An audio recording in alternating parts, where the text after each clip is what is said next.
Ho any Antsohihy kosa indray isika atao anatin'ity fanadino manaraka ity nanatanteraka joro fangataham-pitahina ho fanadiovana ny tanandro Ray Aman-dReny ara-drazana notrony tompony andraikitra ara-panjakana atao Antsohihy ny faran'ny herinandro teo natao ity joro ity tao aorian'ny fisian'ireo loza ny fanisy tany antoerany araky ny fanazavana.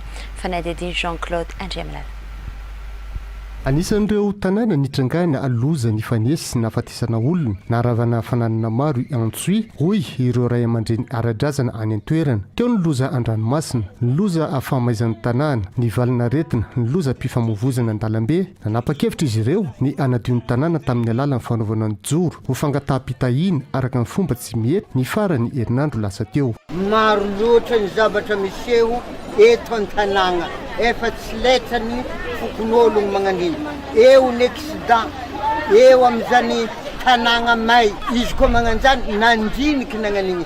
Atsika zany mba hihevitra fa mafy zavatra manjo tanàna antsika teo hoe nitondra omby ny any nandesina amin'ny vody madiro keo nanasana tanàna teo. Manana hasiny manokana ny vody madiro satria ao nagnoray mandadilahy ny voly hazy. Na eo aza ny fanotontoloana ny fomba amam-panao tokony omena lanjatrany. Hoy kosa ny gouverneur amin'ny faritry Sofia raha nandray fitenenana nandritra ity joro ity. Nanamafy izany ihany koa ny solombam-bahoaka voafidy tao an-toerana. Kinigny amin'ny Ray Aman-dReny ara-drazana mba handeha tsara be amin'ny tokony ho izy, handeha tsara be amin'ny fomban-drazana, fomba amam-panaontsika.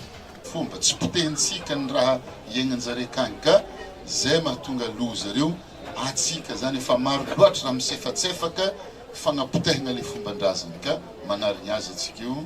Ka eto moa zany soragna ny Ray Aman-dReny nagnatanteraka izy igny sorantsika jiaby. Mangataka amin'Zagnahary sy amin'ny tanomasika ty mba tsy ho hisy maro tsony ny maty aveo mba tsy ho may mba ho afaka niany ty ny fahoriana zay nahoatsika nampalahelo atsika tamin'ity tanàna atsika.